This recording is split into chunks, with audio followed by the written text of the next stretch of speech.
अरे गोरी, सुना तुमने? तूफान आने वाला है। हमारा घर तो पत्थर और मजबूत लकड़ियों का है, हमें क्या डर। लेकिन वो कंगाल रानो चिड़िया, उसका क्या होगा? हाँ कालू, उसका पुराना घोंसला तो एक फूंक में उड़ जाएगा। मजा आएगा जब उसके बच्चे भीगेंगे। गर्मियों की छुट्टियां थी। रानो का पुराना घोंसला तिनका तिनका बिखर रहा था।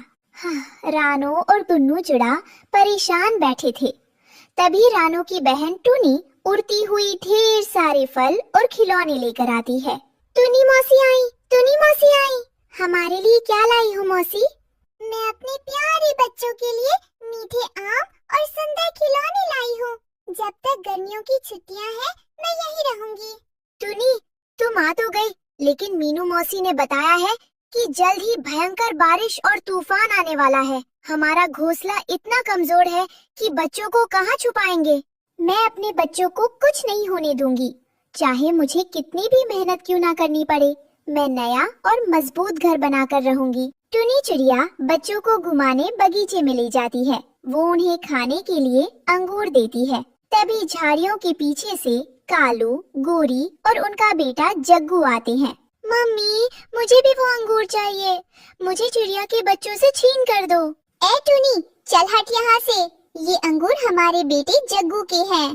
कालू कौवा, कुक्कू और गुड़िया के हाथ से खिलौने और अंगूर छीन लेता है। बच्चे रोने लगते हैं। शर्म नहीं आती तुम लोगों को? छोटे बच्चों से चीजें छीनते हो। भगवान देख रहा है।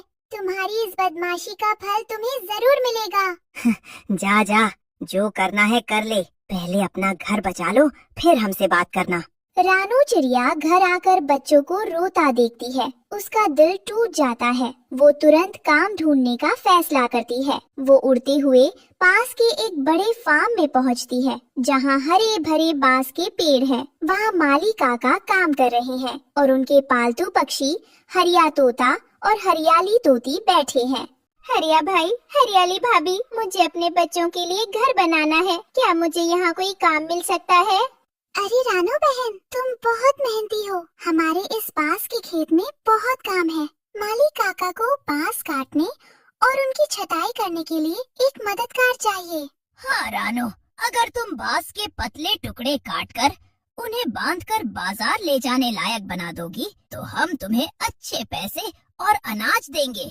रानो सुबह से रात तक जी तोड़ मेहनत करती है। वो अपने छोटे से शरीर से भारी भारी बांस के टुकड़ों को काटती है, उन्हें रस्सी से बांधती है। माली काका भी उसकी मेहनत देखकर खुश होते हैं और उसे आशीर्वाद देते हैं। ये छोटी सी चिड़िया कितनी स्वाभिमानी है, अपने बच्चों के लिए दिन रात एक कर रही है। रानो बांस के बड़े बड़े बंडल बनाकर हरिया और हरियाली की दुकान पर पहुंचाती है। हफ्ते के आखिर में हरिया तोता रानो को उसकी मेहनत के पैसे और एक पोटली में कीमती अनाज देता है। ये लो रानो, तुम्हारी मजदूरी। इससे तुम अपने बच्चों के लिए मजबूत घर का सामान खरीद सकती हो।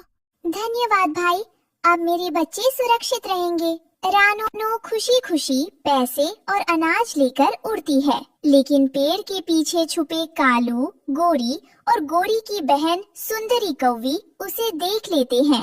दीदी देखो, इस रानो के पास तो बहुत सारे पैसे और अनाज है। अगर ये हमें मिल जाए तो हमारे मजे आ जाएंगे। फिक्र मत करो, मैं इसका पीछा करता हूँ। मौका मिलते ही सब छीन लूंगा।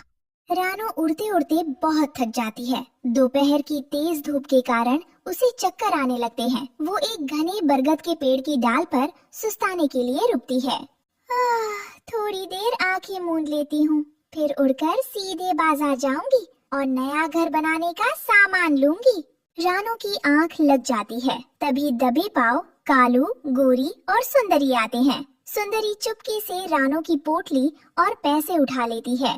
जल्दी करो, वरना ये जाग जाएगी। तीनों चीजें लेकर फुर्र से उड़ जाते हैं। थोड़ी देर बाद जब रानो जागती है तो पोटली गायब देखकर उसके पैरों तले जमीन खिसक जाती है। हे भगवान, मेरी मेहनत की कमाई कहाँ गई? मेरे पैसे, मेरा अनाज सब लूट गया। अब मैं अपने बच्चों का घर कैसे बनाऊंगी?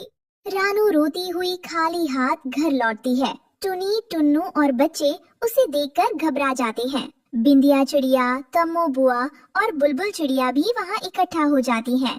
दीदी, क्या हुआ? तुम खाली हाथ क्यों आई हो? मैं बर्बाद हो गई। किसी ने सोती हुई माँ की कमाई चुरा ली। ये जरूर उसी दुष्ट कालू और गोरी का काम होगा। उनके अलावा इस जंगल में इतना नीच कोई नहीं है।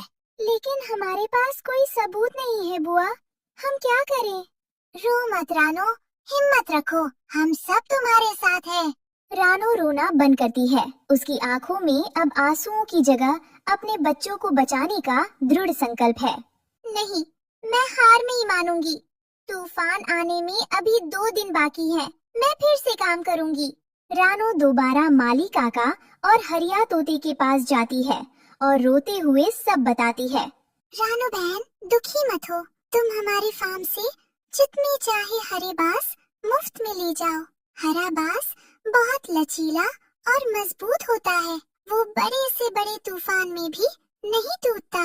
जाओ बेटी, इस हरे बांस से ऐसा अनोखा घर बनाओ जिसे कोई तूफान छू भी ना सके।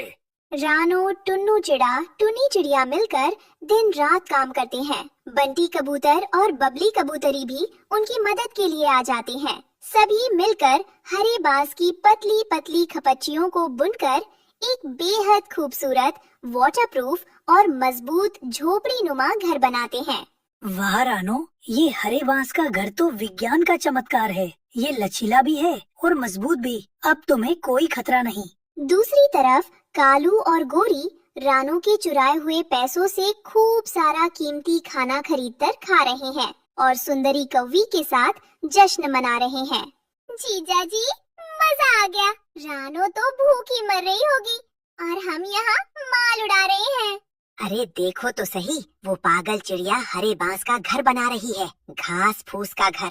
देखना, जैसे ही हवा चलेगी उसका बांस का घर तिनके की तरह उड़ जाएगा। अचानक आसमान में काले बादल छा जाते हैं। बिजली कड़कने लगती है और भयानक तेज हवाएं चलने लगती हैं। जंगल के सभी पक्षी अपने अपने घरों में छुप जाते हैं।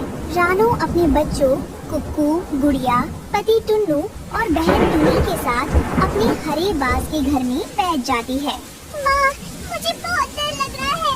डरो मत बेटा, हमारे घर की नींव मेहनत और सच्चाई की है।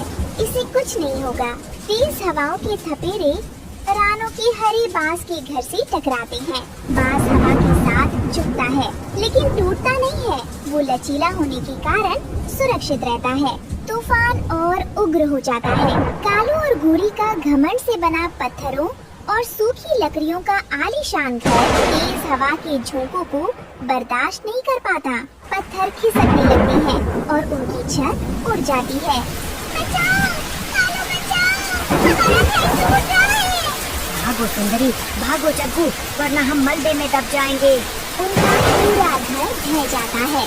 कालू, गोरी, सुंदरी और जग्गू तूफान और मूसलाधार बारिश में भीगते हुए जान बचाने के लिए यहाँ तहाँ भटकने लगते हैं। उनके पास अब न घर है न खाना। सुबह होती है। तूफान शांत हो चुका है। चारों तरफ तबाही का मंजर है। रानो का हरे बांस का घर पूरी तरह सुरक्षित और चमक रहा है। तभी जंगल के रक्षक भुल्लाबाज वहाँ से गुजरते हैं। उनके साथ घायल और भीगे हुए कालू गोरी भी हैं। भुल्लाबाज के हाथ में रानो की वो चोरी हुई पोटली है जो उन्हें कालू के उजड़े घर के मलबे से मिली थी। रानो चिड़िया, ये देखो, तूफान ने इन चोरों का पर्दाफाश कर दिया। इनके मलबे से तुम्हारी चुराई हुई पोटली और पैसे मिले हैं। रानो, हमें माफ कर दो। हमने लालच में आकर तुम्हारी मेहनत की कमाई चुराई थी। भगवान ने हमारे घमंड को मिट्टी में मिला दिया। हमारा घर भी उजड़ गया और हम भूखे प्यासे भीग रहे हैं। कालू भाई, गोरी बहन, तुम लोगों ने मेरे साथ बुरा किया, लेकिन मेरी माँ ने मुझे सिखाया है कि मुसीबत में पड़े दुश्मन की भी मदद करनी चाहिए।